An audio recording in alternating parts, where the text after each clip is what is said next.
પણ 70-80 વર્ષનું આપણું જીવન છે, સંપૂર્ણ આપણી માટે જીવીએ, આપણા પરિવાર માટે જીવીએ, આપણા સંતાનોના ભાવિ ઘડતર માટે જ ખાલી જીવીએ, એ સંપૂર્ણ યોગ્ય તો નથી જ.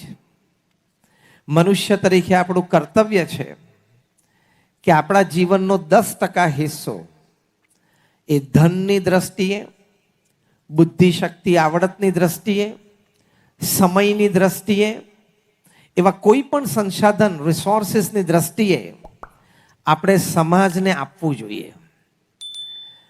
આપણું છે એમાંથી 90% આપણે જ રાખવાનું છે, પણ 10% તો આપણે સમાજને કોઈ સામાજિક સેવા, કોઈ ધાર્મિક સેવા, કોઈ આધ્યાત્મિક સેવા માટે જરૂર પાછું આપવું જોઈએ.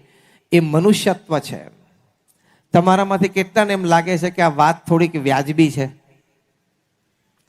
બધાને ફરી વખત એ વાક્ય બોલું છું, આપણું છે એમાંથી 90% આપણે જ રાખવાનું છે, પણ 10% એ આપણે સમાજને પાછું આપવું જોઈએ.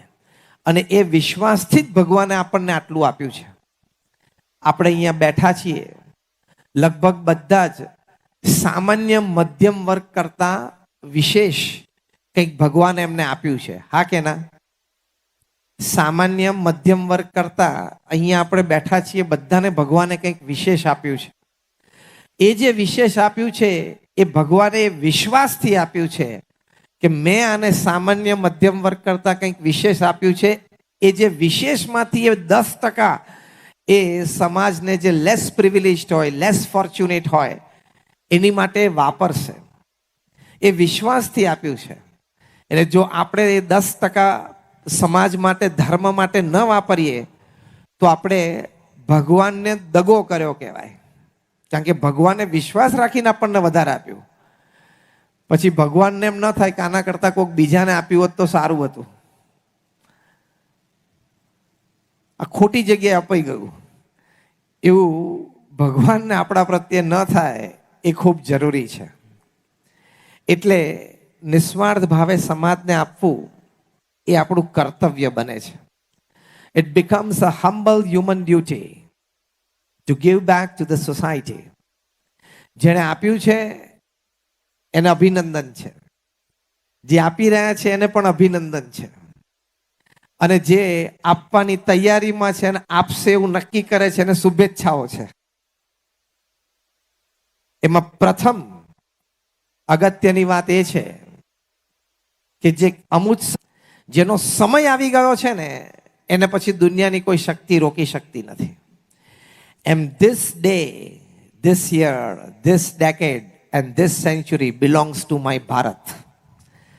આ સદી આપણા ભારત દેશની છે, એ દુનિયાની કોઈ તાકાત રોકી શકશે નહીં. એટલે તમારી જવાબદારી છે ભારતને વિકસિત દેશ બનાવવો, અમારી જવાબદારી છે ભારતને વિશ્વગુરુ બનાવવો. એટલે આપણે અત્યારે ભેગા થયા છીએ. તમારી જવાબદારી છે ભારતને વિકસિત દેશ બનાવવો, અમારી જવાબદારી છે ભારતને વિશ્વગુરુ બનાવવા. એટલે આપણે સાથે આવ્યા છીએ. તો ધન ઉપાર્જનની પ્રવૃત્તિ ચોક્કસ પૂર્ણ પુરુષાર્થ સાથે કરવી, પણ ધનનું અસલ સ્વરૂપ પણ જાણી રાખવું, જેથી જ્યારે સમાજને આપવાનું થાય, દાન પુણ્ય કરવાનું થાય ત્યારે મન ખચકાટ ના થાય. એટલે એનું યથાર્થ સ્વરૂપ પણ જાણી રાખવું જોઈએ. Money can buy you good houses. It does not have the capacity to turn that house into a home. પૈસા છે આપણને સારું મકાન ખરીદી આપી શકે, પણ એ મકાનને ઘરમાં પરિવર્તિત કરવાની તાકાત પૈસામાં નથી. મકાન એટલે ખાલી સિમેન્ટ કોન્ક્રીટનું હોય, ઘર એટલે પરિવાર જ્યાં એ મકાનમાં સુખ શાંતિથી રહેતો હોય, એટલે એ મકાનમાંથી ઘર બને. Money has the power to give you the best healthcare plan and medicines. It does not have the power to give you good health. પૈસા છે આપણને સારી હેલ્થ કેર સિસ્ટમમાં લાવી શકે, સારી દવાઓ અને સ્વાસ્થ્ય સંબંધી વ્યવસ્થાઓ આપી શકે, સ્વાસ્થ્ય ન આપી શકે. નહીં તો આદિત્ય બિરલા આદિત્ય બિરલા ગ્રુપના ચેરમેન, અત્યારે આ 10 લાખ કરોડનું કોંગ્લોમેરેટ છે, 51 વર્ષની ઉંમરે કેન્સરથી મૃત્યુ ન પામ્યા હોત. એમને ટ્રીટમેન્ટમાં કોઈ ખામી રાખી નથી. ઇંગ્લેન્ડ અને યુએસ સુધી ટ્રીટમેન્ટ કરી છે, પણ 51 વર્ષે મૃત્યુ પામ્યા. અત્યારે જે કુમાર મંગલમ બિરલા છે એમના પિતાશ્રીની વાત છે. એટલે સારામાં સારા સ્વાસ્થ્ય સંબંધી કેળવણી પૈસા લાવી શકે, સ્વાસ્થ્ય ન લાવી શકે. Money can buy you good beds but can not guarantee you good sleep. પૈસા છે તમને સારો પલંગ ખરીદી શકે, પણ ઊંઘની ગેરંટી આપી શકતો નથી. ઉલટાની ઊંઘ ઉડાડ દેવું હોય છે. માઇકલ જેક્સન આટલા મોટા પોપ સ્ટાર $94,000 પલંગ ઉપર સૂતા હતા. આ હું વાત કરું છું 20-25 વર્ષ પહેલાની. $94,000 નો આ પલંગ. હવે શું હશે વિશેષતા તો આપણને ખબર નથી, પણ ત્યાં એ પલંગ ઉપર પણ રાત્રે 10 સ્લીપિંગ પિલ લે ત્યારે એમને 2 કલાક ઊંઘ આવતી. એટલે પૈસા અને પ્રસિદ્ધિ તમને જાઓ જલાલી આપી શકે, પણ ઊંઘ આપવાની તાકાત એનામાં નથી. એવી રીતે સિરીઝ તો બહુ લાંબી છે, પણ ટૂંકમાં તમને સારામાં સારો ખોરાક આપી શકે, પણ ભૂખ અને પાચન એ લાવવું એ પૈસાની તાકાત નથી. પૈસા તમને સારા કપડાં અને ઘરેણાં આપી શકે, પણ સૌંદર્ય ના આપી શકે. ટૂંકમાં, if there are 100 things that money can buy and make you happy, there are 100 things that money cannot buy, still you need it to become happy. 100 વસ્તુ એવી છે કે જે પૈસાથી ખરીદી શકાય છે અને સુખી થવાય છે. સામે 100 વસ્તુ એવી છે કે જે પૈસા નથી ખરીદી શકતું અને છતાં જીવનમાં આપણે એની જરૂર છે. જેમ કે મિત્રતા, વિશ્વાસ, પ્રેમ, લાગણીના સંબંધો, સ્વાસ્થ્ય, ઊંઘ. એ પૈસા નથી ખરીદી શકતું અને તમે એનો એમેઝોન પર ઓર્ડર પણ નથી આપી શકતા. એ પૈસા જે નથી ખરીદી શકતું એ વાતની જીવનમાં વધારે જરૂર છે. આ વાક્ય સાથે કેટલા સહેમત છો? જે વાત પૈસા નથી ખરીદી શકતું એ વાતોની જીવનમાં વધારે જરૂર છે. પ્રેમ, વિશ્વાસ, સંબંધો, લાગણી, સ્વાસ્થ્ય, ઊંઘ, પાચન. એટલે પૈસાનું આ યથાર્થ રૂપ સ્વરૂપ જાણી રાખ્યું હોય, આપણી વ્યવસ્થા માટે આપણે ચોક્કસ પ્રયત્ન કરવો, પણ એ સિવાયની વાત, એ સિવાયની કમાણીમાંથી 10% તો સમાજ માટે વાપરવું જ જોઈએ. એ બેકગ્રાઉન્ડ સાથે આપણે આજની મુખ્ય વાત શરૂ કરીએ છીએ કે when selfless service happens it builds bridges. નિસ્વાર્થ સેવા એ જ્યારે આપણે સમાજ માટે કરીએ ત્યારે આપણને ખૂબ લાભ થાય છે. એટલે આપણા સત્શાસ્ત્રોમાં એક વાક્ય લખેલું છે કે સેવા પરમો ધર્મ. પરમ ધર્મ છે કે નિસ્વાર્થ ભાવે સેવા કરવી. સેવાના અનેક પ્રકાર છે. પહેલો પ્રકાર છે કે લાઈફ સપોર્ટિંગ સેવા, કે જીવનને સપોર્ટ કરવું, એટલે ગરીબને કપડાં આપવા, કોઈને અન્ન આપીને એને જીવાડવો, એના કંઈક સ્વાસ્થ્ય માટે આપણે કંઈક દાન આપવું. એટલે લાઈફ સપોર્ટિંગ સર્વિસીસ એ પ્રથમ કક્ષા છે. બીજી કક્ષા છે એ લાઈફ સર્વાઈવલ સર્વિસીસ, જેમાં સ્કિલ ડેવલપમેન્ટ આવે, જેમાં કોઈને શિક્ષણ સંબંધી અનુદાન કરીને એને શિક્ષિત કરવો, એ રીતે એમ્પાવર કરવો એને. ત્રીજી સેવાઓ છે લાઈફ એન્હેન્સિંગ સેવા, જેમાં એ વ્યક્તિના જીવનમાં સદગુણો પ્રેરવા, એને એક સારો નાગરિક, સજ્જન, ખાનદાન વ્યક્તિ બનાવવો. એ ત્રીજા પ્રકારની સેવા છે.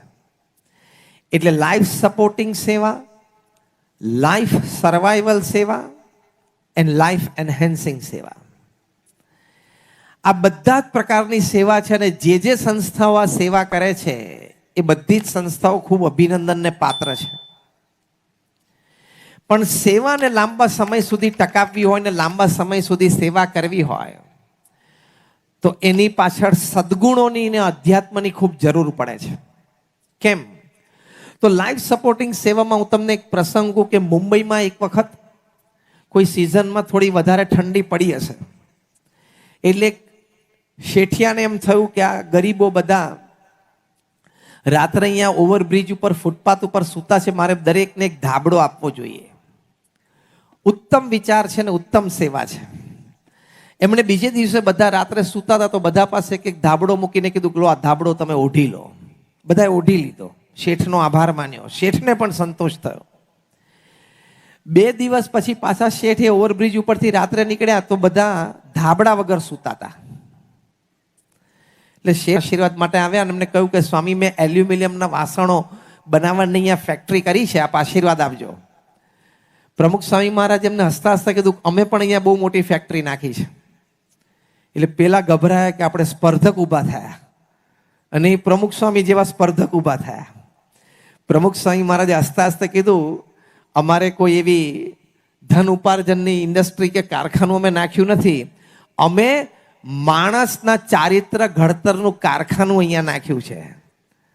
એ આદિવાસી બેલ્ટ હતો આખો, માણસના ચારિત્રના ઘડતરનું કારખાનું નાખ્યું છે.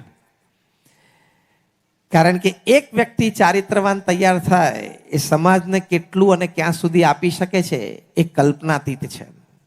સરદાર વલ્લભભાઈ પટેલ હોય, ડૉક્ટર વિક્રમ સારાભાઈ હોય, ડૉક્ટર એપીજે અબ્દુલ કલામ હોય, આપણા માનનીય પ્રધાનમંત્રી શ્રી નરેન્દ્રભાઈ મોદી હોય, એક વ્યક્તિ આવા ચારિત્રવાન, સમર્પિત, સમાજ માટે નિષ્ઠાથી કામ કરનારા હોય તો એ સમાજ અને દેશને કેટલું બધું આપી શકે છે એ આપણી કલ્પના બહારની વાત છે. BAPS સંસ્થાએ 1991ની સાલમાં અમેરિકામાં કલ્ચરલ ફેસ્ટિવલ ઓફ ઇન્ડિયા અમે ઉજવેલો. આખું ભારત અમેરિકાની ધરતી ઉપર અમે ખડું કરેલું. Art, craft, design, culture, tradition, dances, food. એડિસનમાં મિડલસેક્સ કાઉન્ટી કોલેજના ગ્રાઉન્ડમાં સુંદર મયુર દ્વાર હતો અને સુંદર બધા પ્રદર્શનો હતા. એક પ્રદર્શન હતું આપણે ઉપનિષદોના જ્ઞાન પ્રમાણે બ્યુટીફુલ બોર્ડરલેસ વર્લ્ડ, સીમા રહિત વિશ્વ. 2600 સ્વયંસેવકો નિસ્વાર્થ ભાવે ત્યાં સેવા આપતા હતા. એ વખતે ભારત સરકારના કલ્ચરલ ડિપાર્ટમેન્ટના અંડર સેક્રેટરી હતા કરતારસિંહ લુથરા, એ પોતે અમેરિકા પધારેલા.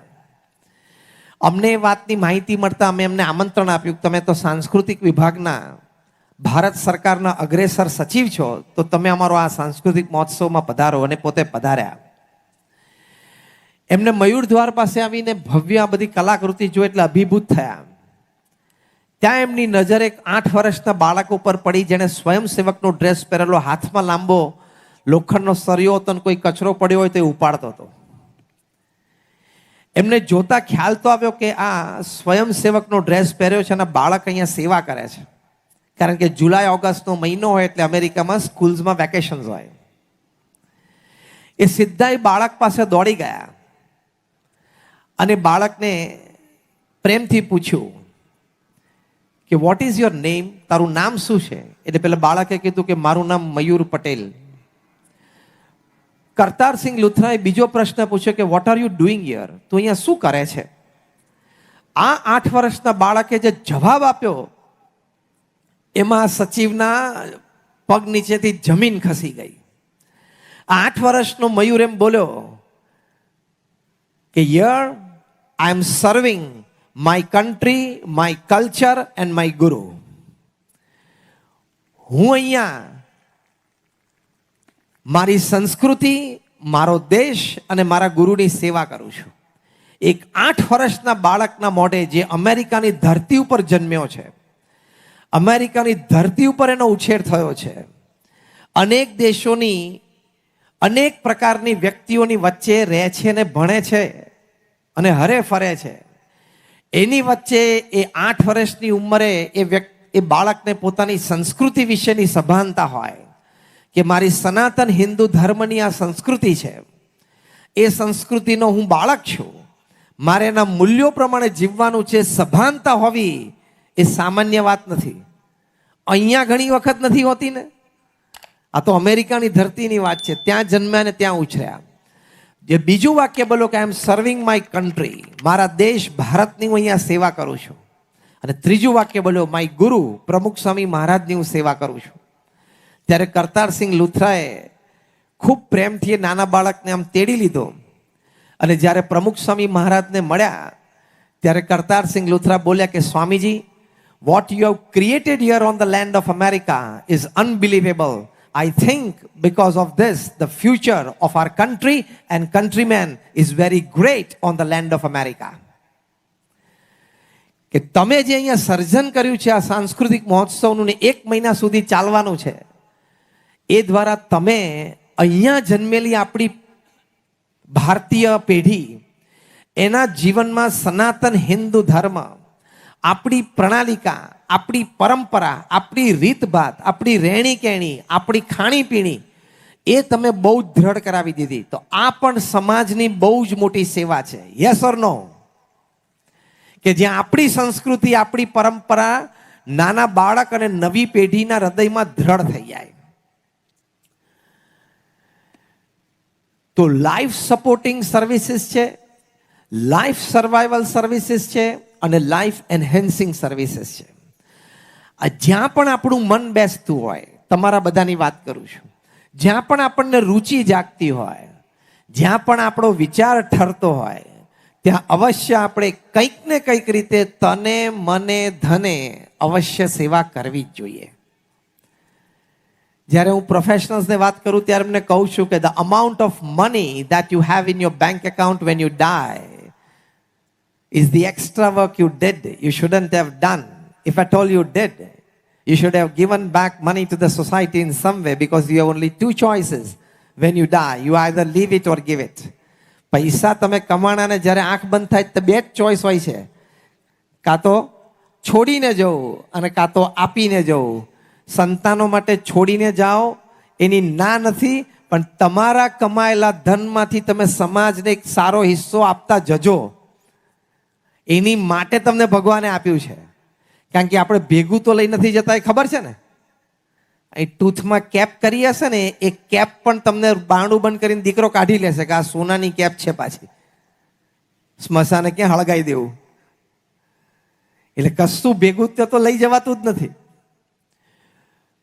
અને તમારા સંતાનો માટે પશ્ચિમના દેશોમાં એક જબરજસ્ત વિચારધારા શરૂ થઈ છે, અહીંયા પણ થશે, હજી કદાચ વાર લાગશે, એકાદ પેઢી જશે, કે તમારા સંતાનો માટે તમારે એટલું જ ધન છોડવાનું કે એક નાનો ધંધો શરૂ કરી શકે.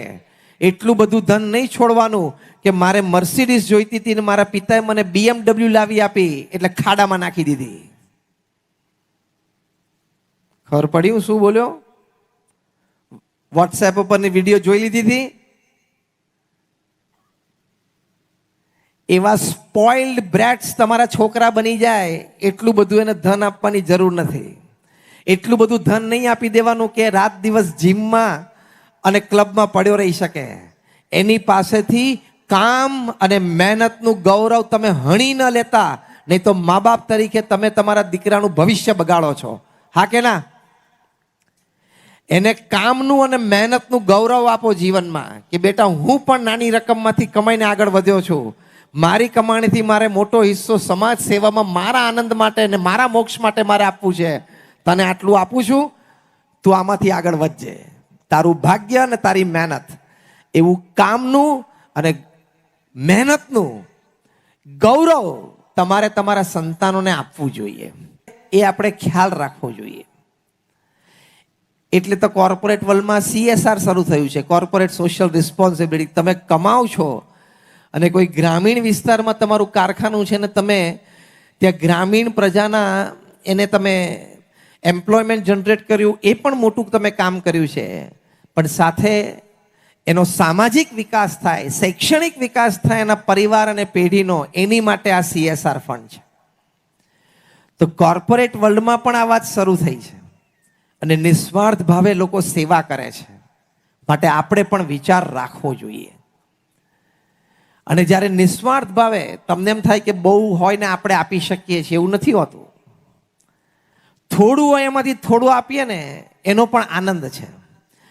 તમે આજે રાત્રે સૂતા પહેલા ગૂગલમાં એક શબ્દ નાખજો, સંદીપ બચ્ચે, એટલે બચ્ચેની અટક છે, સંદીપ એનું નામ છે. મુંબઈમાં બાંદ્રામાં આ વ્યક્તિ રિક્ષા ચલાવે છે. હવે આખો દિવસ જે રિક્ષા ચલાવતો એની આવક કેટલી હોય? 500, 800, 1000, 1200 તો બહુ મોટી રકમ કહેવાય. એની રિક્ષાનો ફોટોગ્રાફ્સ ગૂગલ ઉપર અવેલેબલ છે, તમે જોજો. સંદીપ બાગચેના રિક્ષા ઉપર લખ્યું છે કે તમને 8મી માર્ચ એટલે ઇન્ટરનેશનલ વુમન્સ ડે, એના દિવસે બધા મહિલાઓને હું ફ્રી સવારી આપીશ. બીજું લખ્યું છે, કોઈ ખોડ ખાપણવાળા હોય, પુરુષ હોય કે મહિલા હોય, એને કોઈ ડિઝેબિલિટી હોય તો એને પણ હું ફ્રી સર્વિસીસ આપીશ. ત્રીજું, કોઈ પણ વ્યક્તિ એને ઊભો રાખે કે મારે તારી રિક્ષામાં બેસવું છે અને એમ કે આજે મારો જન્મદિવસ છે, તો જન્મ દિવસની બધાય રૂપે હું ફક્ત 50% પૈસા તારી પાસે ચાર્જ કરીશ. એની રિક્ષાની અંદર 2 પાણીની બોટલ પડી હોય, તમે રિક્ષામાં બેસો એટલે તમને પ્રેમથી કે સાહેબ પાણી પીવો. ત્યાં 1-2 ન્યૂઝપેપર ને મેગેઝિન હોય કે તમે વાંચી શકો છો. અને બાજુમાં લખેલું છે કે તમે મને જે ભાડું ચૂકવશો એમાંથી 10% મુંબઈમાં અંધેરી વેસ્ટમાં એક આ અનાથ આશ્રમ ચાલે છે, ત્યાં મારે દર મહિને આપવાનું થાય છે. એટલે તમે આપેલું ભાડામાંથી હું 10% અનાથ આશ્રમમાં આપું છું. આ બાજુના બોક્સમાં છેલ્લા 10 મહિનાની મારી પહોંચ પડી છે, તમે જોઈ શકો છો.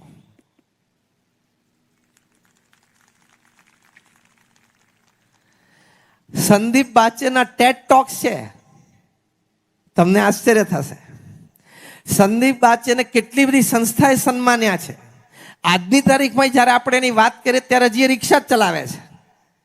એને એમાંથી આનંદ આવે છે કે હું સમાજની સેવા કરું છું. એક રિક્ષાવાળો જો આ ભાવના રાખીને આવી સેવા કરી શકતા હોય તો આપણે બધા તો એનાથી ઘણી રીતે સુખી છીએ. આપણે ધારીએ તો આપણે પણ સેવા કરી શકીએ. યસ ઓર નો?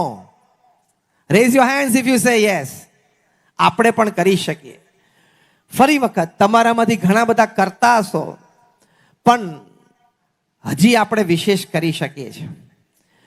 તો સંદીપ બાચેનો આનંદ, કેટલી બધી નેશનલ ટીવી ચેનલ્સ એના ઇન્ટરવ્યુ લીધા છે. એનું પોતાનું ઇન્સ્ટાગ્રામ અને ફેસબુક ઉપર લાખોનું ફોલોઈંગ છે. બાકી કોઈ રિક્ષાવાળાનું હોય? એનું ફોલોઈંગ છે આટલું. અને તે બાંદ્રા વિસ્તારમાં આમ સેલિબ્રિટી જેવો છે. એને એનું માન નથી, એને સેવા કર્યાનો આનંદ છે. કહેવાનો મતલબ એટલો છે, આપણે જ્યાં છીએ ત્યાંથી આપણે સેવા કરી શકીએ છીએ. તો એ શ્રદ્ધા એ આપણે રાખવી જોઈએ. એ શ્રદ્ધા, એ પુરુષાર્થ એ આપણે કરવો જોઈએ. પ્રમુખ સ્વામી મહારાજે આ BAPS સંસ્થા સેવાય કરીને આ કક્ષા સુધી સમાજના ઉપયોગ માટે વિસ્તારી છે. પ્રમુખ સ્વામી મહારાજે જે સમાજની સેવા કરી છે એ આપણા બધા માટે આદર્શ છે. એટલે જ 2 મહિના પહેલા જ્યારે આ જ ગ્રાઉન્ડ ઉપર પ્રમુખ સ્વામી મહારાજનો શતાબ્દી મહોત્સવ ઉજવાયેલો, ત્યારે 1 મહિના દરમિયાન 1,21,00,000 એટલે રોજના 4 લાખ લોકો આવતા. પ્રમુખ સ્વામી મહારાજ સ્થૂળ શારીરિક દ્રષ્ટિએ એ 2 વર્ષ પહેલા પૃથ્વી ઉપર વિદ્યમાન નહોતા. એ 2016ની સાલમાં સ્વધામ પધાર્યા.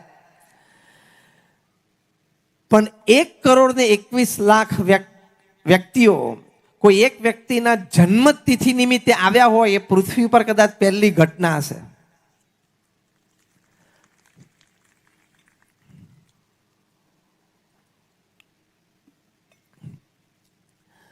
દરેકને એમના પ્રત્યે સદભાવ, કારણ કે નિસ્વાર્થ ભાવે એમને સમાજ માટે જે પ્રવૃત્તિ કરી છે એ beyond the ken of human intelligence, આપણને માનવામાં ન આવે એ કક્ષાની એમણે પ્રવૃત્તિ કરી છે. દાદરા અને નગર હવેલીમાં પ્રમુખ સ્વામી મહારાજ એના 72 ગામમાં ઝૂંપડીએ ગયેલા છે.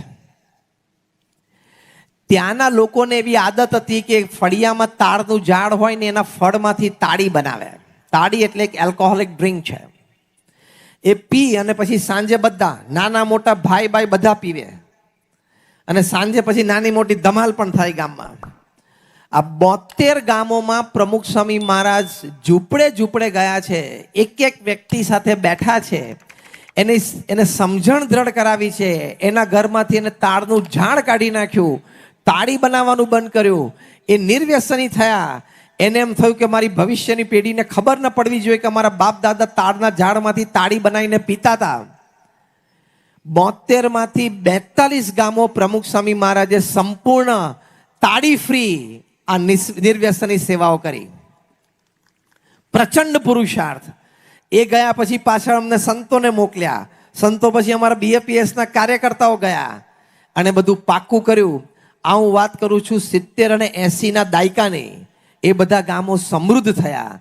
ક્યાંક પાણીની ટાંકી થઈ, ક્યાંક પબ્લિક હેલ્થ સેન્ટર PHC થયું, ક્યાંક એ લોકોને પ્રાઇમરી સ્કૂલ 3 ધોરણ 5 ધોરણ 7 ધોરણ સુધીની બની શકી. બધાના પાક્કા ઘર થયા, બધાને ઘરે પશુ આવ્યા અને બધા સુખી થયા.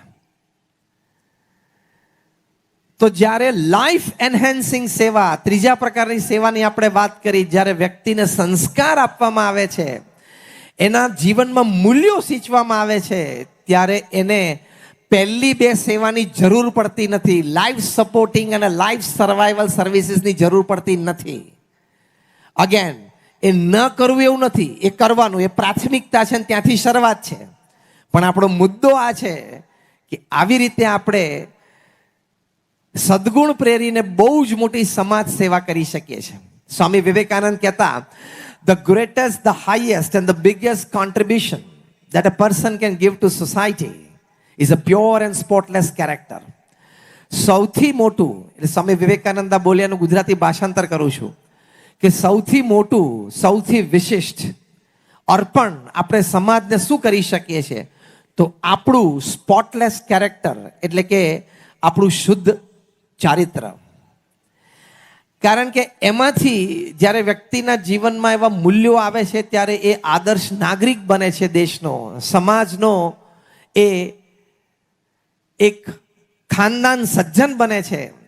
અને એ દ્વારા સમાજમાં રિપલ ઇફેક્ટ દ્વારા ઘણા બધા કામ થાય છે. એટલે સરદાર વલ્લભભાઈ પટેલે ને મહાત્મા ગાંધીએ કહેલું કે તમારો દેહનો અંત આવે પહેલા તમે એક વ્યક્તિ તૈયાર કરજો. એટલે સાહેબે પછી HM પટેલ સાહેબને તૈયાર કરેલા, જે ચારોતર વિદ્યામંડળના ચેરમેન હતા. વ્યક્તિ છે તો વિશેષતા છે, વ્યક્તિ છે તો સંસ્થા છે. Any organisation is a lengthened shadow of its leader. એટલે નિસ્વાર્થ સમાજ સેવા, એમાં શ્રદ્ધા અને ઉત્સાહથી આપણે કરીએ, આપણને પણ લાભ છે, અન્યને પણ ઘણો બધો લાભ છે. સ્વાસ્થ્યની દ્રષ્ટિએ સમાજ સેવાથી શું લાભ છે? ડોક્ટર જેમ્સ હાઉસે મિશિગન US એક સર્વે કર્યો. 27,000 લોકો ઉપર સર્વે કર્યો. 10 વર્ષ સુધી સર્વે ચાલ્યો. એ સર્વેમાં મુખ્ય 2 મુદ્દા હતા. 27,000 માંથી 13 થી 14,000 લોકો એવા હતા જે ક્યાંક ને ક્યાંક કોઈ સમાજ સેવા સંસ્થા સાથે જોડાયેલા હતા. બીજા બાકીના 13-14,000 એવા હતા કે કોઈ સેવામાં નહોતા જોડાયેલા. દરેક પોતાના વિચાર પ્રમાણે જીવન જીવે છે, એની સાથે આપણને કોઈ પ્રશ્ન નથી. પણ આ સર્વેમાં સેવામાં ક્યાંક ને ક્યાંક તને મને ધને કોઈ સંસ્થા સાથે, કોઈ સમાજના કોઝ માટે જોડાયેલા હોય, એને નહીં જોડાયેલા કરતા શું વિશેષ લાભ છે, એ વિષયક આ સર્વે હતો. 10 વર્ષના સર્વે પછી ડોક્ટર જેમ્સ હાઉસ એ પોતે લખે છે, એમણે કહ્યું કે doing good for others has many health benefits. બીજા માટે તમે સારપ રાખીને એની સેવા કરો છો, તમારા સ્વાસ્થ્યની ખૂબ સારી જાળવણી થાય છે. તમારા સારા સ્વાસ્થ્ય માટે એ વાત ખૂબ મદદરૂપ થાય છે. પછી એમણે લખ્યું સાયન્ટિફિક પ્રૂફ સાથે, 3 સરસ શબ્દો લખ્યા છે કે here are definite proofs that selfless service can give you good health. એટલે કે નિસ્વાર્થ સેવા તમને સારું સ્વાસ્થ્ય આપી શકે છે. તમે સેવા અન્યની કરો છો, સ્વાસ્થ્ય તમારું સારું રહે છે. આ વિજ્ઞાનના પુરાવા સાથે એમણે 3 શબ્દ લખ્યા છે. Doing good for others is good for your heart. એટલે તમારું હૃદયનું સ્વાસ્થ્ય સારું રહે છે, કારણ કે કાયમ સદભાવના અંતરમાં રહે છે. Doing good to others is good for your immunity, એટલે કે તમારી રોગ પ્રતિકારક શક્તિ પણ વધે છે. ત્રીજો મુદ્દો લખ્યો છે, doing good to others is good for your overall vitality. તમારા શરીરના સંપૂર્ણ સ્વાસ્થ્ય માટે આ નિસ્વાર્થ સેવા એ ખૂબ સારી વાત છે. છેલ્લી વાત એમણે લખી કે those who served selflessly had 2.5 times lesser death rate than those not serving. કે જે લોકો નિસ્વાર્થ સેવા કરતા હતા એ લોકોના જીવનમાં અમે જોયું કે જે નથી કરતા એના કરતા 2.5 ગણી લાંબી સારું સ્વાસ્થ્યવાળું જીવન એ લોકો જીવી શક્યા. કારણ કે વિજ્ઞાન પણ કહે છે કે 90% રોગ સાયકોસોમેટિક છે. મન અસ્વસ્થ હોય એટલે શરીર અસ્વસ્થ બને છે. નિસ્વાર્થ સેવાથી આપણું મન સ્વસ્થ રહે છે એટલે શરીર પણ સ્વસ્થ રહે છે. આ વિજ્ઞાનની દ્રષ્ટિએ સાબિત થયેલું છે. તો આવા તો સેવાના ઘણા બધા લાભ છે, પણ પૂર્ણ રીતે લાભ લેવા માટે એના અમુક આયામો પણ શીખવા પડે. તમે કોઈક સંસ્થામાં કોઈક એક જગ્યાએ એક પંખો દાન કરો ને 3 પાંખ ઉપર તમારું નામ લખાવો, એટલે પંખા નીચે સૂતો આમ જોવે તો 3 પાંખ ઉપર તમારું, તમારા બાપુજીનું, તમારા દાદાનું, તમારા પરદાદાનું બધાનું નામ એને વાંચવાનું થાય. નામ માટે દાન કરો એનો લાભ નથી ને એનું પુણ્ય પણ નથી. આપણે વાત ચાલે છે નિસ્વાર્થ સેવાની. આપણે વાત ચાલે છે નિસ્વાર્થ સેવાની. એટલે નામ માટે કોઈ દિવસ દાન ન કરવું. નામ માટે દાન કરે એમાં લાભ અને પુણ્ય બેય નથી. બીજી વાત કે ક્રેડિટ લેવા માટે કોઈ દિવસ દાન પુણ્ય ના કરવું. મારી પ્રતિષ્ઠા વધે, મારું નામ મંચ પરથી બોલાય, મને હાર પહેરાવવામાં આવે, મને મંચ પર જઈને મારા નામની ઘોષણા થાય અને બધા મારી માટે તાલીઓ પાડે, એ અપેક્ષાથી પણ સમાજ સેવા ન કરવી. એમાંથી પણ લાભ અને પુણ્ય બેમાંથી એકેય નથી મળતું. અહીંયા ગાંધીનગરમાં જ્યારે અમે સ્વામિનારાયણ અક્ષરધામનું ઉદ્ઘાટન કર્યું 1992ની સાલમાં, એ વખતે રોજ 1 લાખ માણસ આ ઉત્સવમાં જમતા, સવાર બપોર સાંજ. અને પાઇપલાઇનમાં અમે ચા, દાળ અને કઢી દોડાવતા મોટર મૂકીને. સવારે તમે નળ ખોલો તો એ નળમાંથી ચા નીકળે, બપોરે નળ ખોલો તો એમાંથી દાળ નીકળે, અને સાંજે 7 વાગે નળ ખોલો એટલે એમાંથી કઢી નીકળે. એ લેવલનો ઉત્સવ અમે ગાંધીનગરમાં 1992માં કરેલો. 17,000 સ્વયંસેવકો હતા. 1 મહિના સુધી આ સ્વામિનારાયણ અક્ષરધામ ઉદ્ઘાટન સમારોહ ચાલ્યો. એ વખતે આપણા લોકલાડીલા રાષ્ટ્રીય નેતા LK અડવાણીજી અમારા નિમંત્રણને માન આપીને પધારેલા. એમને પ્રમુખ સ્વામી મહારાજ પ્રત્યે ખૂબ પ્રેમ અને આદર હતો. અડવાણીજી પધાર્યા, એમણે સમગ્ર મહોત્સવ સ્થળની મુલાકાત લીધી. રસોડા વિભાગમાં આ બધું આયોજન એમને જોયું, બહુ રાજી થયા અને સ્વયંसेवकों ने कहे आप लोगों ने बहुत बढ़िया सेवा की है, बहुत पुरुषार्थ किया है, अच्छा आयोजन किया है. એટલે स्वयंसेवकों के नहीं नहीं अडवाणी जी हमने कुछ नहीं किया, हम तो सिर्फ काम करते हैं, सेवा करते हैं, हमारे सब संत ने अच्छा आयोजन किया है. પછી જ્યારે અમારા રસોડા વિભાગના બધા સંતોને મળ્યા ત્યારે એમને કહ્યું સ્વામીજી आपका आयोजन बढ़िया है. संतों कहा नहीं नहीं नहीं हमने तो कुछ नहीं किया है, हमारे गुरु प्रमुख स्वामी महाराज के आशीर्वाद है, उनकी कृपा है, आयोजन में उनका मार्गदर्शन है, तो उनसे हुआ है. મહોત્સવ સ્થળની મુલાકાત પછી ત્યાં પ્રમુખ સ્વામી મહારાજને મળવા, એમના આશીર્વાદ લેવા માટે પધાર્યા. અને અડવાણી जी के स्वामी जी मैं सब जगह जाके आया, पूरे उत्सव स्थल में मैं घुमा, स्वयंसेवक को मिला, आपके संत को मिला और रसोई घर में भी जाके आया. प्रमुख स्वामी महाराज बहुत राजी થયા. अडवाणी जी के स्वामी जी क्या आयोजन है, क्या व्यवस्थाएं, रोज 1 लाख लोग भोजन लेते हैं, ये सब व्यवस्था मैंने देखी, अद्भुत है, अकल्पनीय है. प्रमुख स्वामी महाराज हाथ जोड़ीने के हमने कुछ नहीं किया, सब भगवान की कृपा से होता है. अडवाणी जी ने आ स्पर्शी गयो અને મુખ્ય મંચ ઉપરથી એમના સન્માન પછી પ્રવચનમાં બોલ્યા कि इस महोत्सव की सफलता का रहस्य मुझे आज मिला. स्वयं सेवक भी कोई क्रेडिट लेना नहीं चाहता है, कोई संत भी कोई क्रेडिट लेना नहीं चाहते हैं, खुद प्रमुख स्वामी महाराज भी कोई क्रेडिट लेना नहीं चाहते हैं. सब कहते हैं भगवान की कृपा से हुआ, तो ये महोत्सव जरूर सफल रहेगा. क्रेडिट लेवा माटे तमे सेवा करो ने तमारी एनर्जी 10% पर આવી જાય. અંગ્રેજીમાં કહેવત છે If everybody decides that I don't want to get or don't want to crave for the credit, you can't imagine to which level of success you can go. કે સાથે રહીને જે ટીમમાં કામ કરતા હોય, સંસ્થામાં સાથે રહીને જે ટ્રસ્ટીઓ સેવા કરતા હોય, એમાં જો બધા નક્કી કરે કે ક્રેડિટ જેને પણ મળે, આપણે એની કોઈ ચિંતા નથી, આપણે સેવા જ કરવી છે. જેના નામની ઘોષણા થાય, જેના નામની તાલીઓ પડે, અમે રાજી છીએ.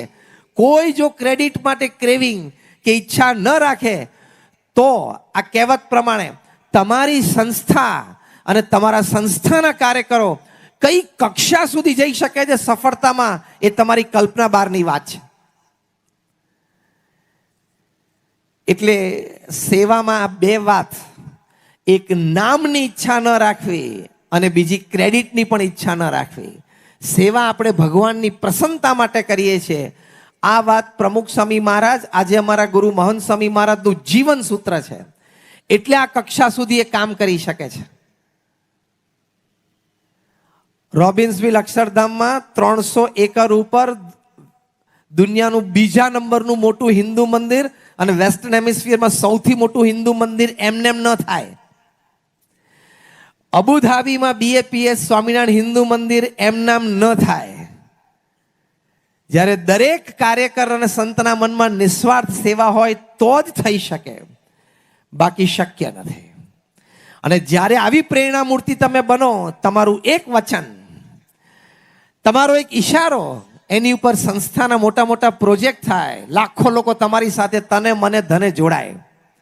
2021ની સાલમાં અમેરિકા અક્ષરધામની પૂર્ણાહુતિ 2023માં કરવી હતી, એટલે મહંત સ્વામી મહારાજે એક ક્લેરિયન કોલ આપ્યો. મહંત સ્વામી મહારાજે પત્ર લખ્યો કે 400 સ્વયંસેવકો અક્ષરધામની સાઇટ ઉપર આપણે ફૂલ ટાઈમ જોઈએ છે. 12,000 સ્વયંસેવકોએ સેવા કરી. અને એમાં કઈ કક્ષાના સ્વયંસેવકોએ સેવા કરી? અમારા મયંક અમીન ગોલ્ડમેન સેટ્સમાં 7 ડિજિટનો સેલરી, 13 વર્ષથી ગોલ્ડમેન જેવી બ્રાન્ડમાં ટોપ 25 બ્રાન્ડ ઓફ ધ વર્લ્ડ, ન્યુયોર્કમાં જઈને એમના બોસને કીધું કે આઈ વોન્ટ ટુ રિઝાઇન. કેમ? તો કે અક્ષરધામની સાઇટ ઉપર સેવા કરવાની છે. તો કે are you in your senses? તને ભાન પડે છે તું શું બોલે છે? ત્યાં જઈને તું શું કરવાનો? પથરા ફેરવીશ, ધૂળ ઉચકીશ, પથ્થર ઘસીશ. તું ગોલ્ડમેન માંથી રાજીનામું આપે તને ખબર પડે છે? તમે રાત્રે ગૂગલમાં ગોલ્ડમેન સેટ્સ એટલું નાખજો એટલે કઈ કક્ષાની કંપની છે ખબર પડશે. અને 13 વર્ષની સિનિયોરિટી, 13 વર્ષની સિનિયોરિટી અને ન્યુયોર્ક મેનહટનમાં ઓફિસ, રાજીનામું આપીને 2.5 વર્ષ સેવા કરી. અને પોતે ઇન્ટરવ્યુમાં બોલ્યા પ્રતિષ્ઠા મહોત્સવ વખતે કે જીવનનો સર્વોચ્ચ આનંદ 2.5 વર્ષમાં આવ્યો. મહંત સ્વામી મહારાજના એક કોલ ઉપર આવા સ્વયંસેવકો, એક અમારો યુવાન, એની ઉંમર 20 વર્ષની, જ્હોન હોપકિન્સ ઇન્સ્ટિટ્યૂટમાં મેડિકલ કોર્સ કરતો હતો. અગેન તમે રાત્રે જ્હોન હોપકિન્સ નાખજો એટલે ખબર પડશે કઈ કક્ષાની મેડિકલ ઇન્સ્ટિટ્યૂટ છે. અમેરિકાની ટોપ 3 મેડિકલ સ્કૂલ્સમાંની એક કોલેજ જ્હોન હોપકિન્સ ઇન્સ્ટિટ્યૂટ. ત્યાં મેડિકલ કોર્સમાં એને મેરિટ પ્રમાણે એડમિશન મળેલું. 2nd યર પૂરું કર્યું, એમણે એના ડીનને કીધું કે I want 1 year of. What are you talking? તો કે હા, શું કરવું છે? ધીસ ઇઝ અક્ષરધામ, માય ગુરુ હેઝ ગિવન અ કોલ. મારા ગુરુ મહંત સ્વામી મહારાજે કોલ આપ્યો છે, મારે ત્યાં સેવા કરવા જવાનું છે. ત્યાં જઈને તું શું કરીશ?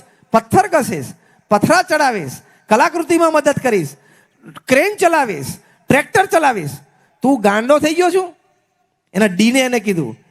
એને કે હું ગાંડો નથી થઈ ગયો, I know what I am doing and I want to do it because it is going to be a memory of my life. કે મારા ગુરુ પ્રમુખ સ્વામી મહારાજનો સંકલ્પ અને મારા ગુરુ મહંત સ્વામી મહારાજની આ ક્રિયા કે પશ્ચિમ જગતમાં, વેસ્ટર્ન હેમિસ્ફિયરમાં સૌથી મોટું હિન્દુ મંદિર, 1.9 મિલિયન, 19 લાખ ઘનફૂટ કંડારાયેલો પથ્થર. તમે બિલ્ડર બેઠા છો ને એટલે 19 લાખ ઘનફૂટ એટલે શું એ ખબર પડશે. એક સ્કીમ 19 લાખ તમારે ઘનફૂટ ના હોય, તમારે સ્ક્વેર ફીટ હોય. હવે હું ઘનફૂટની વાત કરું છું. 19 લાખ ઘનફૂટનો એક પ્રોજેક્ટ નહીં, એક જ બિલ્ડિંગ 19 લાખ ઘનફૂટનું. અને એ બિલ્ડિંગ પાછું RCC નું નહીં, 50-70 વર્ષે પડી જાય એવું નહીં, પથ્થરનું. America Akshardham is bound to stand there for 1500 years. 1500 વર્ષ સુધી ઊભું રહે ને એવું આ સ્થાન છે.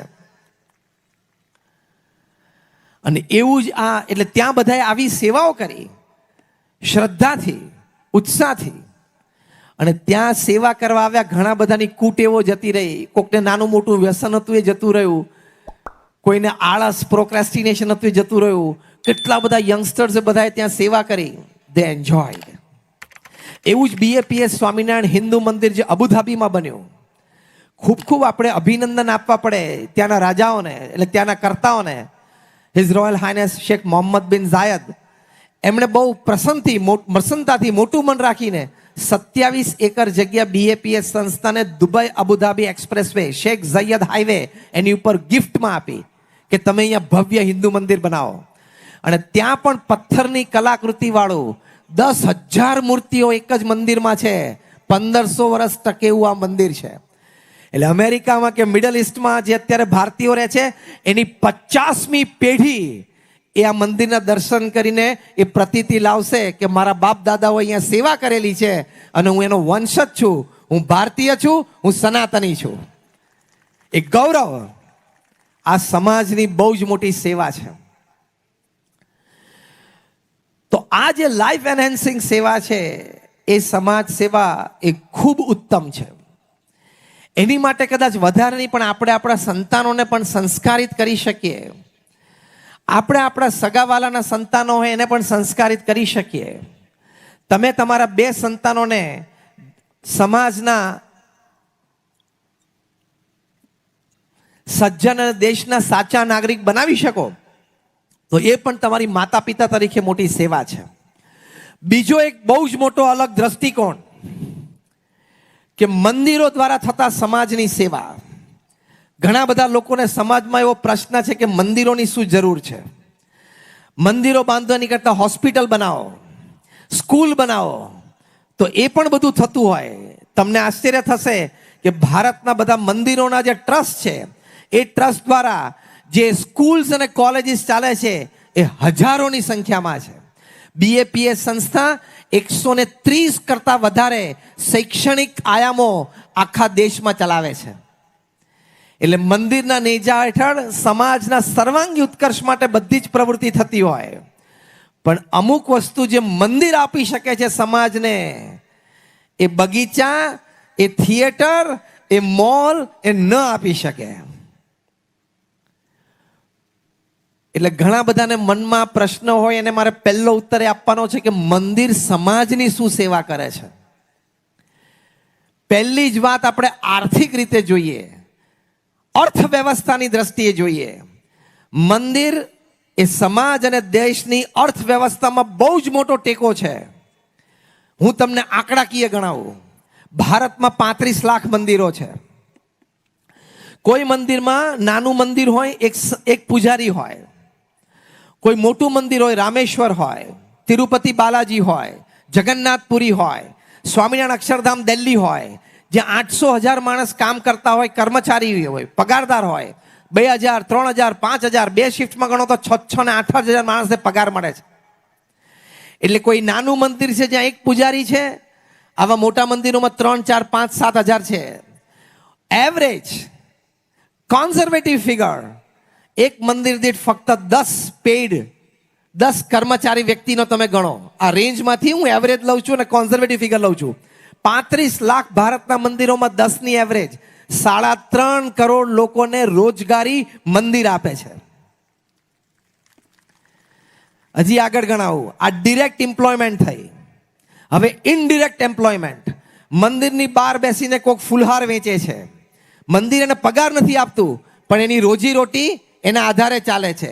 મંદિરની બહાર બેસીને કોઈ નાળિયેર શ્રીફળ વેચે છે, કોઈક અબીલ ગુલાલ વેચે છે, કોઈક પુષ્પ વેચે છે.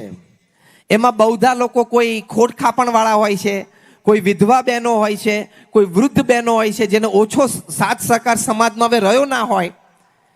એવા લોકોને ઇનડિરેક્ટ એમ્પ્લોયમેન્ટ એ મંદિર છે એટલે એને પ્રાપ્ત થાય છે. અને મંદિરની બહાર આવું નાળિયેર અને ફૂલ લઈને બેસનાર વ્યક્તિ, એની પાસે કોઈ બીજી બુદ્ધિ આવડત ને કળા નથી કે બીજે ક્યાંક એને નોકરી મળે. 35 લાખ મંદિરોનો અગેન કોન્ઝર્વેટિવ ફિગર, 2 વ્યક્તિ ખાલી મંદિર દીઠ લો એટલે 70 લાખ લોકોને મંદિર આર્થિક રીતે ઇનડિરેક્ટ ટેકો આપે છે. 3.5 કરોડ ને 70 લાખ એટલે 4.25 લાખ 4.25 કરોડ થયા. 3.5 કરોડ અને 70 લાખ એટલે 4.25 કરોડ લોકો થયા. હવે ત્રીજા પ્રકારની એમ્પ્લોયમેન્ટ, જેને ઓક્ઝિલરી એમ્પ્લોયમેન્ટ કહેવાય. ઓક્ઝિલરી એમ્પ્લોયમેન્ટ એટલે શું? કે અહીંયા અમદાવાદથી કોઈએ બસ કાઢી કે આપણે જગન્નાથપુરી જાત્રાએ જવું છે, એટલે એ જાત્રામાં 50 વૃદ્ધો કે 50 મિડલ એજેડ લોકો બેઠા. જગન્નાથપુરી બસ પહોંચી અમદાવાદથી, ત્યાં સુધી મેં 3 કે 4 નાઇટ હોલ્ટ કર્યા. તો જ્યાં નાઇટ હોલ્ટ કર્યા ત્યાં હોટલમાં કે લોજમાં રોકાણા, ત્યાં અર્થવ્યવસ્થા ઇકોનોમી ચર્ન થઈ. બરાબર ખબર પડી? ઇન્દોરમાં રાત રોકાણા, સવાર ઉઠીને બધાને બહાર કેળાની લારી જોઈને બધાને થયું કે કેળા બહુ સારા છે, ખરીદીએ. તો કેળાવાળાને સાંજ સુધીનો જે વેચાણ હતું એ સવારે 2 કલાકમાં થયું. અને એક જગ્યાએ ઇકોનોમી ચર્ન થાય છે. એ બસના ડ્રાઈવરને 10 દિવસ 8 દિવસની નોકરી મળી, અહીંથી જગન્નાથપુરી જઈને પાછા આવવાની. કંડક્ટરને 8 દિવસની નોકરી મળી. અને બસના માલિકને એ મહિનાનો અને 2 મહિનાનો હપ્તો સારો નીકળી ગયો. આખી ઇકોનોમી ચર્ન થાય છે, અર્થવ્યવસ્થા આખી એમાં ગોઠવાય છે. આ ઓક્ઝિલરી એમ્પ્લોયમેન્ટ કહેવાય. એ એક મંદિર દીઠ ફક્ત તમે કોન્ઝર્વેટિવ ફિગર 3 ગણો, કારણ કે ભારતમાં રોજ હજારો બસ તીર્થયાત્રાએ નીકળે છે. એ મંદિરો છે એટલે તીર્થયાત્રા થાય છે, બાકી કઈ મોલમાં થિયેટરમાં તીર્થયાત્રા થાય? મંદિરો છે 500 વર્ષ જૂના, 800 વર્ષ જૂના, 1000 વર્ષ જૂના. જો આ સમાજની સેવા મંદિર અર્થતંત્રની દ્રષ્ટિએ શું કરે છે તમને સમજાવવું છે, એટલે ગમે તેવો બુદ્ધિશાળી વ્યક્તિ તમારી સામે આર્ગ્યુમેન્ટ કરે ને, એને અર્થવ્યવસ્થાની દ્રષ્ટિએ તમે મંદિરનો લાભ, મંદિરનું સમાજને પ્રદાન કહેશો ને, એટલે એની બુદ્ધિ તરત લોક થઈ જશે. આઈ ચેલેન્જ એન્ડ ગેરંટી. 3 વ્યક્તિ ઓક્ઝિલરી એમ્પ્લોયમેન્ટમાં તમે ગણો એટલે 35 ગુણ્યા 3, 1 કરોડ ને 5 લાખ લોકોને એમાં નોકરી મળે છે.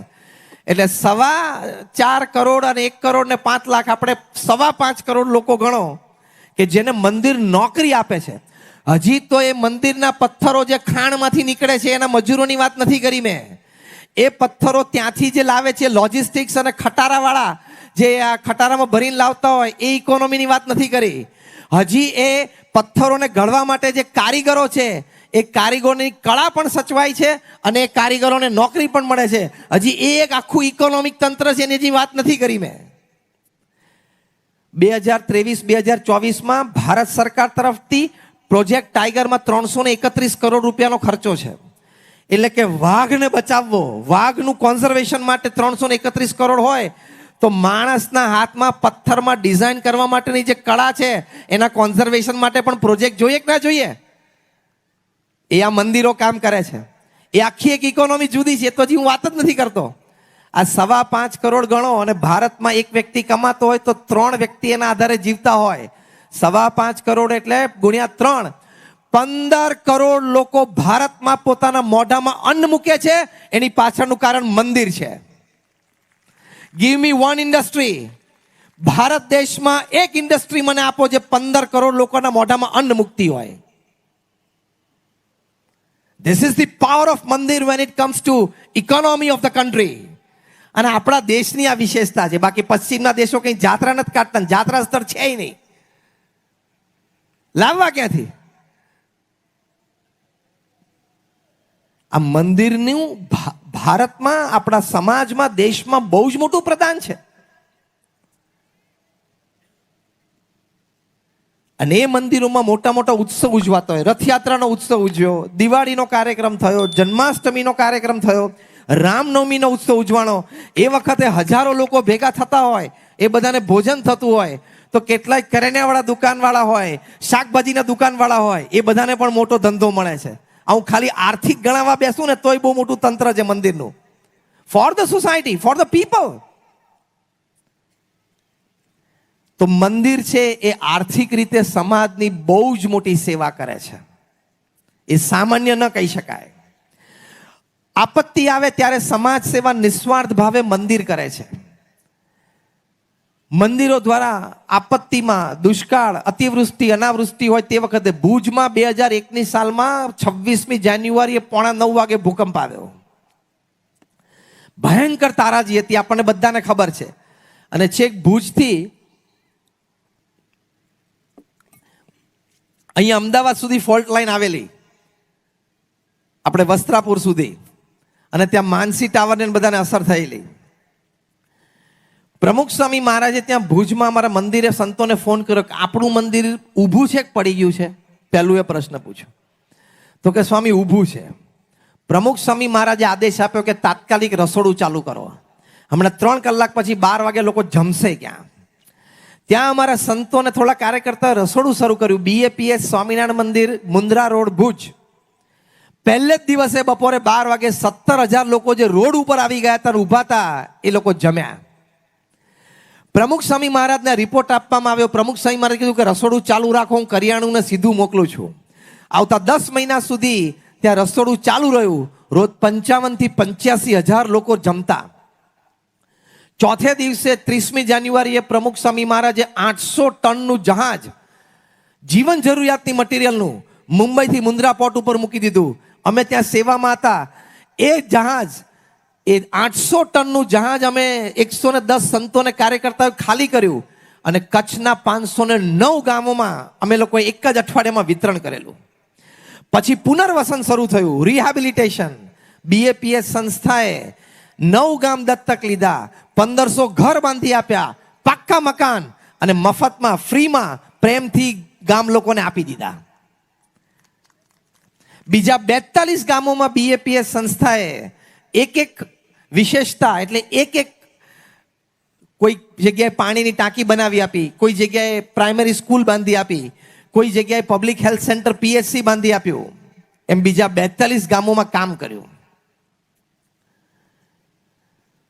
તો આવી રીતે મંદિર છે એ જ્યારે સમાજ ઉપર આપત્તિ આવે, આ તો મેં તમને એક પ્રસંગ કહ્યો, આવા સેંકડો પ્રસંગો છે, ત્યારે મંદિર છે સમાજની વારે ઊભું રહે છે. કારણ કે મંદિર પાસે રિસોર્સિસ છે, મંદિરના કોલ ઉપર સ્વયંસેવકો સેવા કરવા આવી શકે છે, નિસ્વાર્થ ભાવે સેવા કરે છે, કમિટેડ લોકો હોય છે, એટલે સમાજને ટાણે ખૂબ જ ઉપયોગ થાય છે. 1979માં મોરબીમાં પૂર આવેલું, મચ્છુ ડેમ તૂટેલો. પ્રમુખ સ્વામી મહારાજ 1979માં તો કોઈ આપણી પાસે થોડી જગ્યાએ લેન્ડલાઇન ફોન હતા, બાકી તો બીજી કોઈ વ્યવસ્થા હતી નહીં.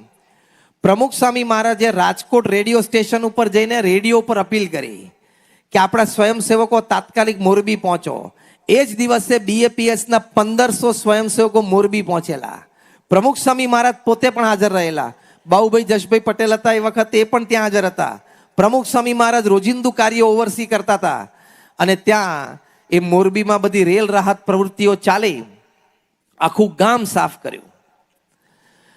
તો આ તો 1-2 પ્રસંગ, આવા હજારો પ્રસંગ છે જેમાં મંદિર છે સમાજની વારે ઊભું રહે છે. મંદિરના નેજા હેઠળ જે સ્કૂલ્સ, કોલેજીસ, કમ્યુનિટી સેન્ટર, સંસ્કાર કેન્દ્રો જે ચાલે છે, ચેરિટી બેઝ ઉપર જે ચાલે છે, એમાં સમાજનો એક એવો વર્ગ છે જે પ્રાઇવેટ સ્કૂલમાં ન ભણી શકે, એવા વર્ગને સમાજ શિક્ષણ આપે છે. એ પણ મંદિરનું ખૂબ મોટું પ્રદાન છે. તો આ દ્રષ્ટિકોણ રાખીને આપણે આધ્યાત્મિક માર્ગે પણ આ એક સેવા, મંદિર નિર્માણની સેવા, અહીંયા નજીકમાં જગતપુરમાં જ અહીંયા BAPSનું બહુ જ મોટું મંદિર આકાર લઈ રહ્યું છે. તમારામાંથી જ્યારે કોઈ રોડ ઉપરથી નીકળો ત્યારે પ્રેમથી જોજો, બહુ ભવ્ય અને દિવ્ય થશે. એમાંથી પણ આ બધી સેવાની સરવાણી એ ઘણી બધી ખીલી ઉઠશે, અને એ બાજુના લોકોને અનેક પ્રકારનો આનો લાભ થશે. એટલે મંદિર છે એ સમાજની સેવા માટે સર્જાય છે, વ્યક્તિના ચારિત્ર અને અધ્યાત્મના ઘડતર માટે હોય છે. એ વાત પ્રમુખ સ્વામી મહારાજ સારી રીતે સમજતા, આજે મહંત સ્વામી મહારાજ સારી રીતે સમજે છે, એટલે એમણે આ પ્રવૃત્તિ કરી છે. ડૉક્ટર APJ અબ્દુલ કલામે પોતે એમના પુસ્તકમાં લખ્યું છે કે મેં ભારતમાં ખૂબ પ્રવાસ કર્યો છે. I have travel far and wide in our country. પણ બીજું વાક્ય અદ્ભુત લખ્યું છે. ડૉક્ટર APJ અબ્દુલ કલામ કહે છે, એમણે લખ્યું કે in our country during my travels, મારા પ્રવાસ દરમિયાન દેશમાં અનેક પ્રાંતોમાં હું ગયો છું. I have met people, old people and experienced, middle aged and energetic, young and innocent, એટલે બધા જ એજ ગ્રુપના લોકોને હું મળ્યો છું. એની પરથી હું એક તારણ ઉપર આવ્યો છું. અને કલામ સાહેબે આર્ટિકલ લખ્યો છે, value system for the enlightened citizen. એ આર્ટિકલમાં કલામ સાહેબે આ વાત લખીને લખ્યું કે આ બધાને હું મળ્યો ભારત દેશના પ્રવાસમાં, ખૂણે ખૂણે જઈને બધેથી મને એક વાતની પ્રતીતિ આવી કે નાનો હોય કે મોટો હોય, શક્તિશાળી હોય કે નિર્બળ હોય, ધનાઢ્ય હોય કે સામાન્ય હોય, એ બધાને જીવનમાં સોલેસ એન્ડ સેફટી, જીવનમાં આંતરિક સુરક્ષા અને સંતોષ માટે ધર્મ અને અધ્યાત્મ અતિ આવશ્યક જણાતા હતા. આ કલામ સાહેબે પોતાનો અનુભવ લખ્યો છે. તો આવા અનુભવી વ્યક્તિઓના જે અનુભવ છે એ પર પણ આપણે દ્રષ્ટિ રાખીને સમાજનું જે મંદિરનું જે સમાજમાં પ્રદાન છે એ દ્રષ્ટિકોણ આપણે ખીલવવો જોઈએ. એટલે લાઈફ સર્વાઈવલ સર્વિસીસ છે, લાઈફ સપોર્ટિંગ સર્વિસીસ છે અને લાઈફ એન્હેન્સિંગ પણ સર્વિસીસ છે. એનાથી પણ આ સમાજને બહુ જ મોટો લાભ થાય છે. પ્રમુખ સ્વામી મહારાજે શિકાગોમાં ભવ્ય શિખરબદ્ધ મંદિર બનાવ્યું અને 2004માં એનું ઉદ્ઘાટન થયેલું. ત્યાંના અમેરિકન 3-4 વ્હાઇટ આર્કિટેક્ટ્સ એક દિવસ મંદિર આવી ચડ્યા અને એમણે જોયું કે my God, what is this? આવો પથ્થર, આવી કલાકૃતિ, આવો આકાર. કારણ કે 3 શિખરો જોવે ને એટલે એને આશ્ચર્ય થાય. એણે જઈને AIA, American institute of architects, એમાં જઈને વાત કરી કે આપણે આ જોવા જવું જોઈએ. શિકાગોના AIA બ્રાન્ચના 100 આર્કિટેક્ટ એક સાથે મંદિરે આવેલા અને એ લોકોએ મંદિર જોયું અને ત્યાં નક્કી કર્યું કે આને આપણે બેસ્ટ આર્કિટેક્ચરનો અમેરિકા ખાતેનો એવોર્ડ આપવો, અને એમણે આપ્યો. તો આ દ્વારા મંદિરની શું સમાજ સેવા થઈ? મંદિરે ભારતીયતાનું ગૌરવ પરદેશની ધરતી ઉપર વધાર્યું. એ સમાજની મોટી સેવા છે. એ દ્વારા એક સંસ્કૃતિનું ગૌરવ વધે છે.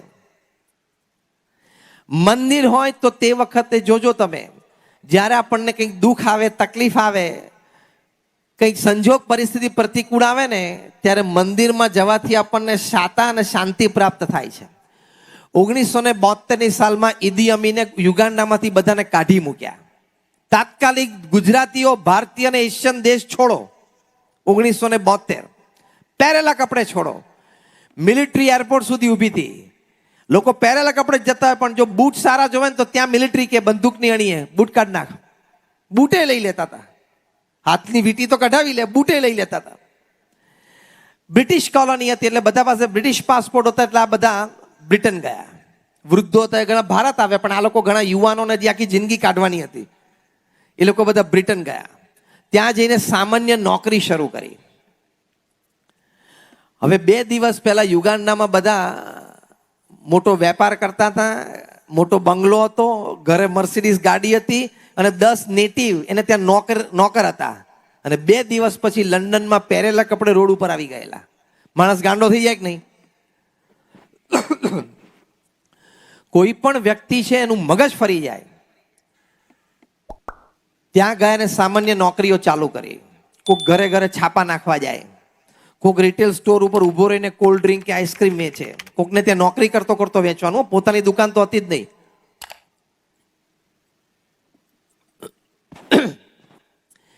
એ વખતે એક બ્રિટિશ હિસ્ટોરિયન, ઇતિહાસકાર, એનું નામ ચાર્લ્સ કનિંગહેમ, એણે જોયું કે આ ગુજરાતીઓ અને ભારતીયો ઘણા બધા યુગાન્ડા છોડીને આવ્યા છે. મોટા મોટા વેપાર ધંધાને મોટા ઘર છોડીને આવે છે, સામાન્ય નોકરી કરે છે. હું એ લોકોને મળું, એ લોકો સાથે વાર્તાલાપ કરું, એના અંતરના ભાવો શું છે જાણવું. એટલે ચાર્લ્સ કનિંગહેમે ઘણા બધાના ઇન્ટરવ્યુ લીધામાં બૌદ્ધા એના નસીબમાં ગુજરાતીઓ આવ્યા આપણા. ચાર્લ્સ કનિંગહેમે લખ્યું છે સેંકડો ગુજરાતીઓને ઇન્ટરવ્યુ લીધા બાદ કે આ લોકોને રાતોરાત યુગાન્ડામાંથી કાઢી મૂક્યા. દુઃખ તો એ લોકોને ઘણું હતું, અને કોઈ પણ વ્યક્તિને દુઃખ હોય, પણ કોઈ વ્યક્તિ સ્ટ્રેસમાં નહોતો, ડિપ્રેશનમાં નહોતો, એન્ઝાઇટીમાં નહોતો, ફિયરમાં નહોતો, અને આત્મહત્યાનો વિચાર તો કોઈને આવ્યો જ નથી.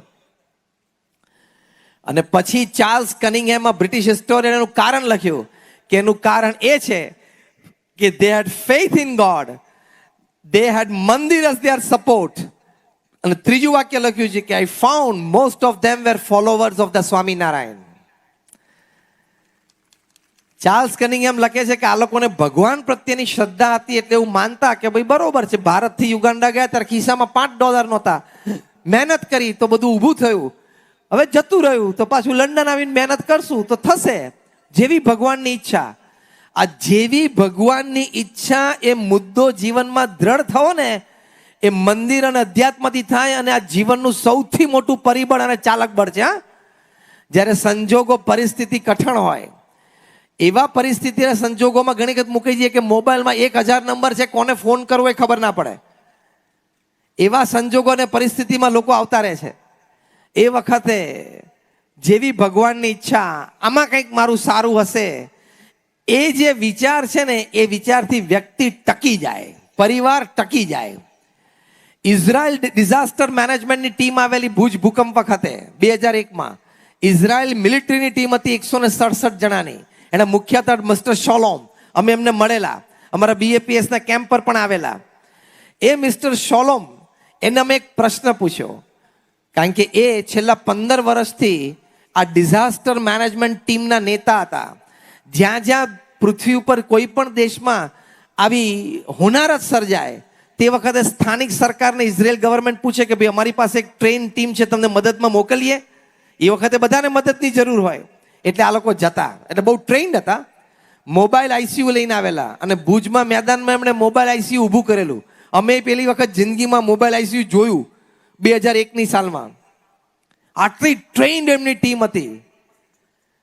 એને અમે પૂછ્યું કે તમે હોનારત વખતે રાહત પ્રવૃત્તિ છેલ્લા 15 વર્ષથી દુનિયાના 8-10 દેશોમાં કરી છે અને અત્યારે અહીંયા ભુજમાં કરી રહ્યા છો, તમને કંઈ તફાવત જણાય છે? ત્યારે ઇઝરાયેલી ડિઝાસ્ટર મેનેજમેન્ટ ટીમના મુખ્ય નેતા મિસ્ટર શોલોમ, એણે અમને વાત કરેલી કે એક વિશેષતા એ છે કે અહીં કચ્છ પ્રદેશના જે લોકો છે એમાં જે રેઝિલિયન્સ પાવર છે, એટલે કે જે સહન કરવાની શક્તિ છે ને, એ બીજી કોઈ જગ્યાએ અમે જોઈ નથી. આ સામાન્ય પ્રમાણ ન કહેવાય.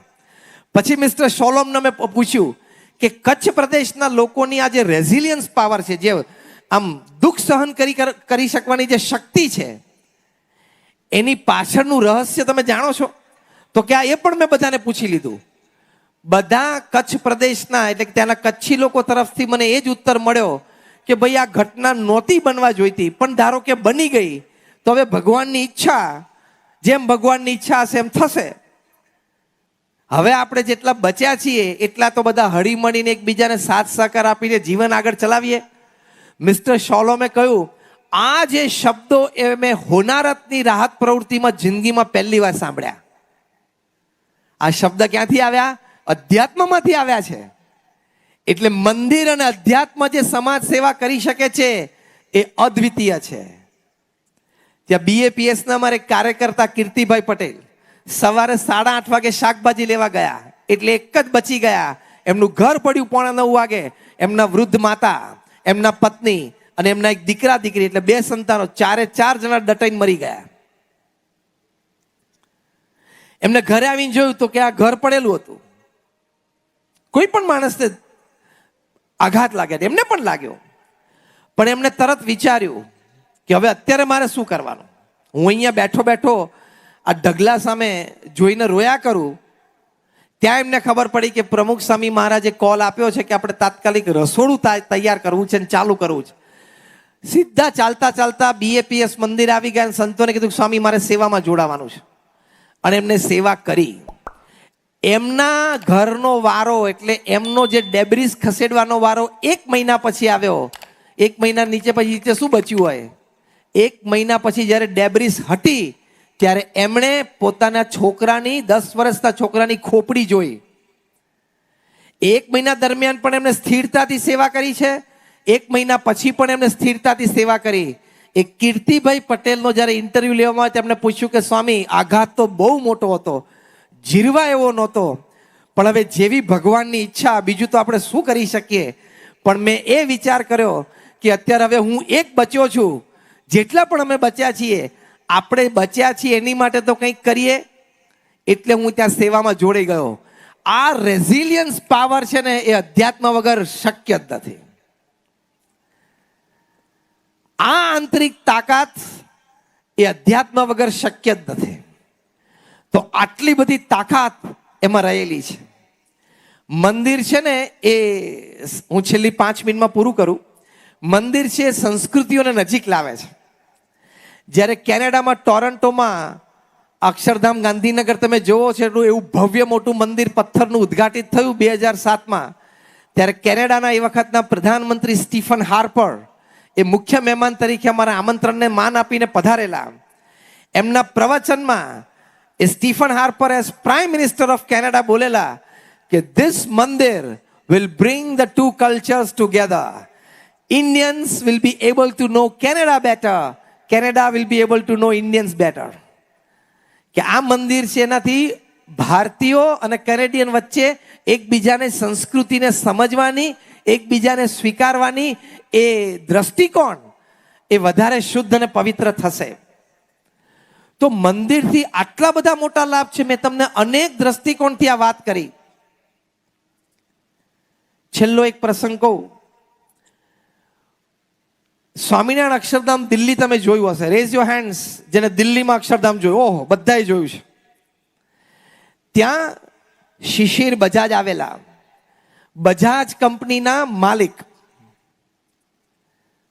અને અહીંયા બેઠેલા બધાએ જુવાનીમાં બજાજ સ્કૂટર ફેરવ્યું હશે, હા કે ના? એના માલિક શિશિર બજાજ આવેલા. અક્ષરધામના કેમ્પસમાં એ ફર્યા. એમને ખૂબ આનંદની અનુભૂતિ થઈ, ખૂબ શાંતિની અનુભૂતિ થઈ. એમણે કહ્યું ધ એટમોસ્ફિયર હિયર, જે અહીંયા વાતાવરણ છે ને એમાં મને બહુ શાંતિની અનુભૂતિ થાય છે. એટલે એમણે ત્યાં નિર્ણય લીધો. સાંભળજો હા, I am naming it. Shishir Bajaj, MD and CEO of Bajaj, એમણે દિલ્હી સ્વામિનારાયણ અક્ષરધામના કેમ્પસમાં એવો એક નિર્ણય લીધો કે મારા બધા મેન્યુફેક્ચરિંગ યુનિટમાં મારે એક મંદિર બનાવવું અને મારા કર્મચારીઓને આગ્રહપૂર્વક કહેવું કે તમે કામે ચડો એ પહેલા મંદિરે દર્શન કરીને કામે ચડજો. એમણે અમારા સંતોને વાત કરી. અમારા સંતોએ અમારા મંદિર બાંધકામમાં પથ્થરની પ્રવૃત્તિમાં અમારા જે મુખ્ય હરિભક્તને ત્યાં સાઇટ ઉપર એટલે કે ત્યાં ખીણ ઉપર રાજસ્થાનમાં રહીને પથ્થર કઢાવે છે, એમનું નામ હર્ષદ ચાવડા. શિશિર બજાજની વાત હર્ષદ ચાવડાને કરી અને 2011ની સાલમાં જ્યારે શિશિર બજાજ મુંબઈમાં પ્રમુખ સ્વામી મહારાજને મળવા માટે પધાર્યા ત્યારે એમણે કહ્યું કે તમારા હર્ષદ ચાવડાએ મારા 6 મેન્યુફેક્ચરિંગ યુનિટમાં અમને એક સરસ મંદિર બાંધી આપ્યા છે. મેં મારા કર્મચારીઓને કહ્યું કે કમ્પલસરી નથી, હું આગ્રહ ન કરી શકું, પણ લાગણીથી તમને કહું છું કે મને જે અનુભૂતિ થઈ છે એ અનુભૂતિ મારે તમને કરાવી છે. એમણે કહ્યું કે મારા બધા જ કર્મચારીઓ અને મારા બધા જ કામદારો એ કામ શરૂ કરે એ પહેલા મંદિર જે અમે કેમ્પસમાં બનાવ્યું છે ત્યાં દર્શન કરીને કામે ચડે છે. અમારો ઇન્ટરનલ એડમિનિસ્ટ્રેટિવ રિપોર્ટ એવો છે કે એ વાત અમારા પ્રોડક્શન ઉપર રિફ્લેક્ટ થઈ છે, એ વાત કર્મચારીઓના અંદરના સંબંધોમાં રિફ્લેક્ટ થઈ છે, એ વાત કર્મચારીના નિષ્ઠાપૂર્વક કાર્યમાં રિફ્લેક્ટ થઈ છે, એ વાત કર્મચારી અને મેનેજમેન્ટ વચ્ચેના સંબંધોમાં રિફ્લેક્ટ થઈ છે. મંદિર છે એ તમને કાર્યમાં પણ આટલું બધું મદદરૂપ થઈ શકે છે. આ શિશિર બજાજનો અનુભવ છે, સામાન્ય વ્યક્તિનો અનુભવ નહીં. એટલે અધ્યાત્મ અને મંદિર પણ સમાજની બહુ જ મોટી સેવા કરે છે જે સ્થૂળ દ્રષ્ટિ આપણને દેખાતી નથી. એટલે ટૂંકમાં લાઈફ સપોર્ટિંગ સર્વિસીસ પણ કરવી, એટલે કે ગરીબ લોકોને અન્ન વસ્ત્ર આપવા એ જરૂરી છે, એ પણ કરવાનું છે. પછી લાઈફ સર્વાઈવલ સર્વિસીસ, જેમાં આપણે એનું સ્કિલ ડેવલપમેન્ટ કરીએ, એને એમ્પાવર કરીએ, એ વ્યક્તિને એક સારું ભવિષ્ય ઘડી આપીએ, એ પણ સમાજની મોટી સેવા છે. અને ત્રીજું લાઈફ એન્હેન્સિંગ સર્વિસીસ, જેમાં વ્યક્તિને જીવનમાં ચારિત્ર અને સદગુણ શીખવાડીએ છીએ, તો એ પણ સમાજની આવી બહુ જ મોટી સેવા. કારણ કે એવા સદગુણોથી એમના જીવનમાં એ વ્યક્તિગત જીવનમાં જ્યારે પ્રશ્નો આવે ત્યારે સ્થિર રહી શકે, બહુ મોટી આપત્તિને પોતે સહન કરી શકે. એ પણ એક સમાજની બહુ મોટી સેવા છે. આ ત્રણેય પ્રકારની સેવા છે. એકવાર એક યુવાન છે ને ગેલેરીમાં ઊભો હતો અને નીચે એક 70 વર્ષના કાકા રોજની જેમ સાયકલ ઉપર બેસીને મંદિરે જતા હતા. પેલો યુવાન જરા MBA થયેલો હતો, મને બધું આવડે, MBA થયેલો હતો. એટલે એણે પેલા કાકાને પૂછ્યું કે કાકા, તમે આમ કેટલા વર્ષથી મંદિરે જાઓ છો? એટલે કાકા કે બેટા 50 વર્ષથી જઉં છું નિયમિત, રોજ સવારે મંદિરે દર્શન કરીને પછી દુકાન ખોલું. તો કે કાકા એક પ્રશ્ન પૂછું? કાકા કે પૂછ બેટા. કે તમે 50 વર્ષથી મંદિરે જાઓ છો, કોઈ દિવસ મંદિરની મૂર્તિમાં ભગવાનને જોયા? કાકા કે ના. તો શું તમે ધક્કા ખાવ છો? નાસ્તિક લોકોની આ બધી આર્ગ્યુમેન્ટ હોય છે. તો શું તમે ત્યાં ધક્કા ખાવ છો? તમને ત્યાં મૂર્તિમાં ભગવાન દેખાણા નથી. 50 વર્ષ સુધી તમે કર્યું શું? જવાનું રહેવા દો, ટાઈમ બગાડવાની કઈ જરૂર નથી. 70 વર્ષની ઉંમર થઈ, હવે 5-10 જીવવાના છે, શાંતિથી ઘરે આનંદ કરો ને, મંદિરે જવાની કઈ જરૂર નથી. કાકા કે તું નીચે આવ એટલે આપણે વાર્તાલાપ બરોબર કરીએ. ગેલેરીમાં ઊભો ઊભો બોલતો હતો, કાકાએ પછી નીચે બોલાયો અને પછી કાકા એક બહુ સુંદર દ્રષ્ટાંત આપ્યું કે રાત્રે બધો ટ્રાફિક બંધ થઈ જાય ને બધા માણસ ઘરમાં જતા રહે, પછી રોડ ઉપર બધા કૂતરાઓ ભેગા થઈને ભસતા હોય, એ અવાજ તે સાંભળ્યો છે? તો કે હા, ઘણી વાર, એમાં શિયાળામાં વધારે. તો કે એક કૂતરું ભસે એની પાછળ બીજા બધા ઘણા કૂતરા ભસવા માંડે, તે સાંભળ્યું? તો કે હા, એક કૂતરું દોડતું હોય આમ એક તરફ ને ભસતું તો બીજા બધા કૂતરાની પાછળ ભેગા જ જાય, આજુબાજુના શેર બધા ભસવા માંડે. કાકા કે એક કૂતરો ચોરને જોવે ને એટલે ભસવા માંડે, આજુબાજુના શેરીના બીજા કૂતરા પણ એની ભેગા ભળી જાય ને બધા એ દિશામાં જોઈને ભસવા માંડે.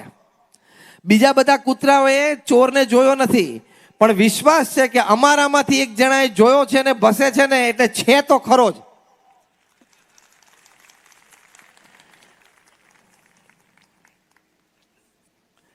અમારામાંથી એક જણાએ ચોરને જોયો છે અને ભસે છે, એટલે ગાંડો તો નથી. એટલે અમારે એને સાથ સહકાર આપવો. કાકાએ દ્રષ્ટાંત આપીને કહ્યું, એમ અમારામાંથી એક જણાએ નરસિંહ મહેતાએ જોયા, મીરાબાએ જોયા, તુકારામે જોયા, સંત જ્ઞાનેશ્વરે જોયા. એને જોયા છે ને, છે તો ખરા, મને પણ એક દિવસ દેખાશે. આ શ્રદ્ધાનો વિષય છે, આ વિશ્વાસનો વિષય છે. એટલે નાસ્તિકતાના વિચાર છોડી દેવા, આસ્તિકતા રાખવી. આ કાર્યક્રમ પૂરો થશે એટલે તમે પાર્કિંગમાંથી તમારી કાર ચાલુ કરશો અને કાર ચાલુ કરશો એટલે તમારી હેડલાઇટ 10-15 ફૂટ જશે.